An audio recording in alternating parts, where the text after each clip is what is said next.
Boy, boy, boy. Stellantis gets sued in the state of New York. They mention price gouging at the UAW. And now the New York State Attorney General is looking into Stellantis. Damn.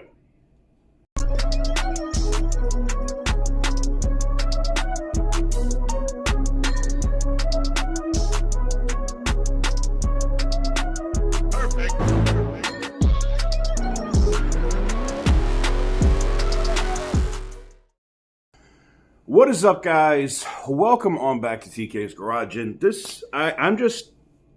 I'm shocked. I really am. It seems that Leticia James's office is looking into Stellantis on a consumer protection side to see if they are actually price gouging customers. Now you're going to say, well, how is this going on? Well, there's a lot of things going on in New York right now that don't look good for Stellantis. There is another dealer, very similar to what we saw in North Carolina, that is ending their franchise agreement, which means Stellantis would have to buy back that inventory. One. Two, they're being sued by shareholders for consistently putting out or publishing misinformation to inflate where their earnings should actually be. Will that lawsuit go anywhere? It depends. It definitely makes the SEC and some other regulating groups pay attention very closely, which could be a pain in the ass for Stellantis come this quarter's earnings. They won't be able to do the Mickey Mouse games and the other stuff that's been going on at the company. Which brings us to the last part.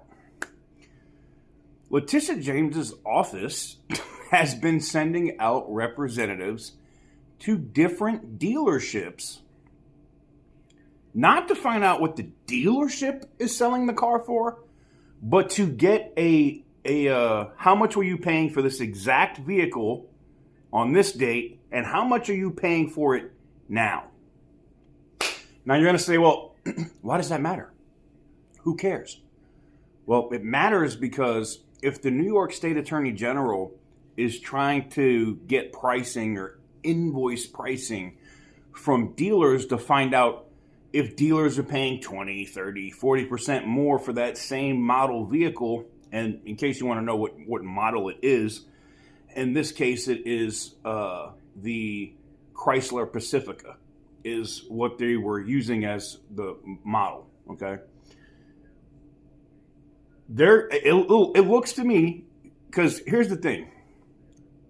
That Attorney General's office has done some, I'll put it like this. Anybody you talk to in business, whether it's real estate, whether it's whatever, are scared to death to do business in New York right now. Things that every business does could be qualified by that State Attorney General as illegal or unethical. Okay. Well, Stellantis now has the attention of somebody that they absolutely do not want. Absolutely not. Because as New York goes, and if something comes of this and Leticia James decides, hey, Stellantis is price gouging these dealers, which is now affecting consumers, and consumers are paying 35 to 40% more for the same vehicle they could have got 2 or 3 years ago, I can see Leticia James possibly suing or also joining and going after Stellantis. And if the State Attorney General's office from New York does it, guess who else is jumping on board? There'll be more State Attorney Generals that will also pile on. I thought it was interesting. I literally got a phone call from this general manager, and he goes, I don't know if this is relevant to you or not, but the Attorney General's office is here trying to get our invoice pricing, and they want to know what Stellantis is charging us for vehicles that we get that we put out for sale.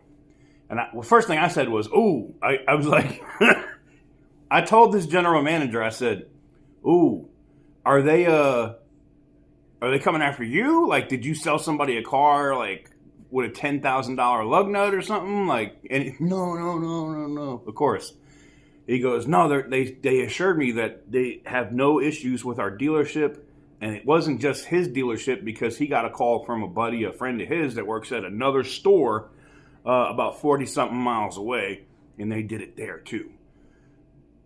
That's concerning. If you're Stellantis, that's concerning. If the New York State Attorney General has got a flashlight and is looking up your butthole, woo, I don't know. But I leave the question off to you. What do you guys think about the state of New York possibly looking into Stellantis for price gouging? Me personally, I think it's hilarious. It's very clear, and it's not, and I'm not taking this as like a UAW talking point or what the UAW said about it, but it's very clear as somebody who's purchased these vehicles from the low end to the high end at Dodge. I've done it. I've said it multiple times. My completely spec'd out, max spec, the way I wanted it built, seats, yada, yada, yada, Scat Pack was like $39,800 out the door. That's what I paid the dealer for that car. So, who knows what the invoice was on that vehicle for Crown there in Fayetteville, North Carolina, but I'm sure it wasn't anything that I paid. I know they made money on my deal. And same thing when I bought the Ram Rebel and the Ram TRX.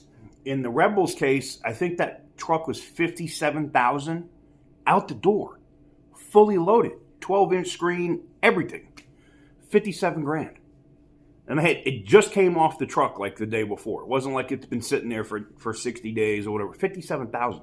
That same truck right now, if I wanted to buy it, is over $100,000. I don't even want to say that I agree with what the state attorney general is doing in New York, but I got to be honest.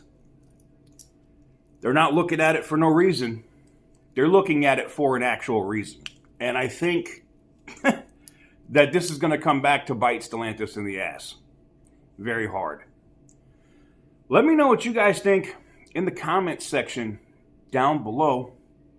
Give this video a big thumbs up if you like what I do. Hit the subscribe button if you haven't already. And as always, stay petty, my friends.